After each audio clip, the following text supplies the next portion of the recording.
Welcome to The Explainer. So today we're unpacking what absolutely has to be the most chilling, impossible, and just awe-inspiring tale of human endurance ever recorded. I mean, picture this. It's a century ago, and you're about to attempt a completely unmapped 2,900-kilometer trek straight across the frozen heart of Antarctica. No GPS, no modern tech, just you, the biting cold, and the great unknown. Okay, let's dive into this, because the number 497 literally sets the stage for our entire journey today. That is the agonizing number of days a crew of men spent stranded in the freezing, merciless Antarctic wilderness before their boots finally touched solid land again. We're talking almost 500 days of pure, unimaginable survival. Part 1. An Impossible Antarctic Dream. So, back in 1914, Sir Ernest Shackleton assembled a crew of 28 men to do the unthinkable, be the very first across the Antarctic continent on foot. We're talking about walking across a barren wasteland in minus 50 degrees Celsius weather, right into the teeth of violent blizzards. But, the clock was ticking. They departed Britain in August and reached the South Georgia outpost by November. Local whalers actually warned Shackleton that the ice in the Weddell Sea was exceptionally dense and dangerous that year. They pleaded with him to delay the mission. But Shackleton, he pushed forward. And by January 1915, his ship, the Endurance, became hopelessly locked in a dense, permanent layer of ice. They were just 60 miles from their target landing zone, but honestly, they might as well have been on the moon. Part 2. Crushed by the ice. For months, they just waited, hoping the ice would thaw. But winter arrived in Antarctica, and that meant 24 hours of total freezing, blinding blackness.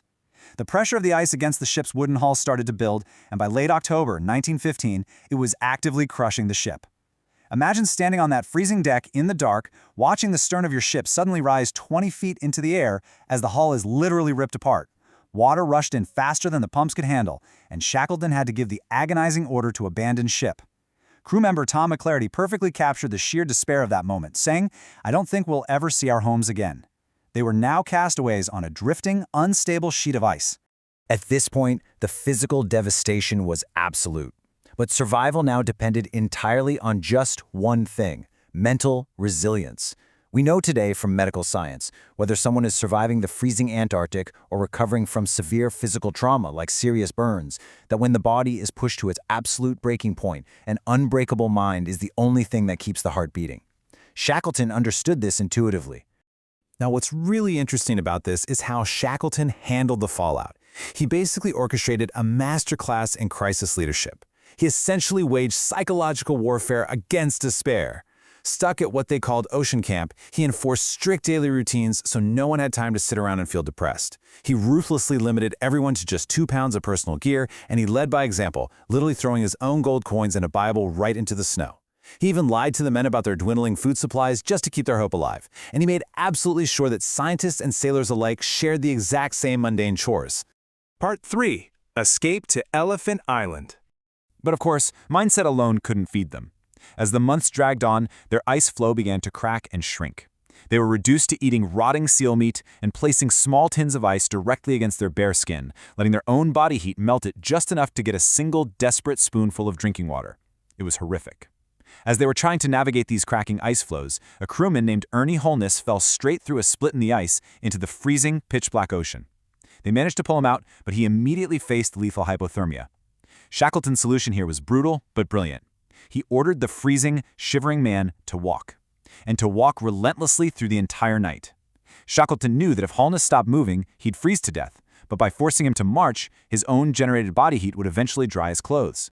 Finally, after launching their tiny lifeboats and navigating through treacherous iceberg-filled waters, they achieved the unthinkable. On April 15, 1916, 497 days after getting trapped, they reached Elephant Island. The men were ecstatic. But the victory was brutally bittersweet. See, Elephant Island was just a completely barren rock. Nobody lived there, no ships ever passed by, there was absolutely zero chance of rescue. Part 4. The deadliest ocean crossing. So, the crucial point is that remaining on Elephant Island just meant a slow, guaranteed death. One stowaway crew member, Blackborough, was already developing gangrene in his feet. Shackleton realized he had to make a really desperate choice: leave the majority of the men behind to go sail for help. And he faced terrible options. Cape Horn and the Falklands were closer, right? But the wind and ocean currents were fiercely against them. Therefore, Shackleton made a nearly suicidal choice. He went for the longest, most terrifying route. He would attempt to cross 1,300 kilometers to South Georgia Island, straight through the Drake Passage, a place totally infamous for its lethal hurricanes. Think about this for a second. The Drake Passage is the deadliest stretch of ocean on Earth. It's claimed over 800 ships. It throws 12-meter-high waves at you. And Shackleton attacked it in a modified 22-foot wooden rowboat with just 5 other men. For over 2 weeks, they were violently tossed around, soaking wet, constantly vomiting, and forced to eat their rations while lying completely flat because the boat was pitching so violently. And then, just when they were 3 miles from the shore of South Georgia, a massive hurricane hit them. They literally had to put down their oars, completely out of strength, and just let the storm batter them, praying they'd survive the night. Part 5. Conquering Unmapped Mountains. Miraculously, that tiny boat survived the hurricane and they made land on May 10, 1916. But guess what? The nightmare wasn't over.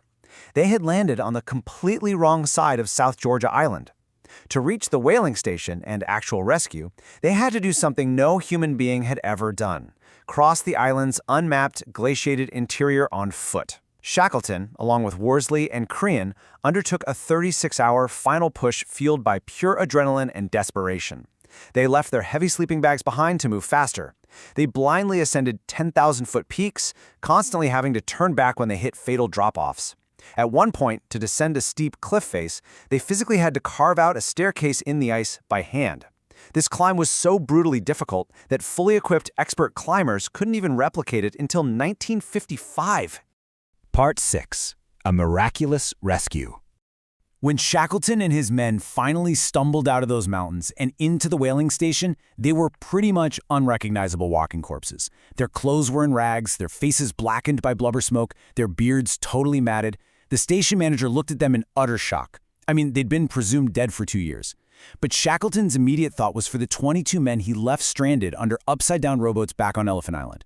For 128 days, those guys survived on penguins and seals in the freezing dark. And every single morning, their appointed leader, Frank Wild, would look at the horizon and say, "Pack your gear, boys. The boss might come today." That right there is the sheer power of unwavering faith in your leader. And this brilliantly illustrates the ultimate takeaway of this whole expedition: zero. It took Shackleton 4 separate attempts, borrowing different ships, to finally punch through the ice and rescue his men on Elephant Island. But when he arrived, all 22 men were alive. Despite the crushing ice, the 10,000-foot peaks, the gangrene, and the 12-meter waves of the Drake Passage, exactly 0 crew members died on this entire expedition. It's just unbelievable. They were finally rescued in August 1916, ending arguably the most harrowing survival story in history. And as a really fascinating postscript, in 2022, underwater investigators in the Weddell Sea discovered the wreck of the Endurance, sitting perfectly preserved 10,000 feet at the bottom of the ocean, exactly where the ice had swallowed it over a century ago. Shackleton set out to cross a continent, but instead he mapped the absolute limits of human endurance. As we wrap up this explainer, I want you to really think about the question we're posing here. The men of the Endurance had no technology, no rescue beacon, and frankly, no right to survive. They only had their mindset and each other. So if you were stripped of absolutely everything but your willpower, how far could your mind carry you?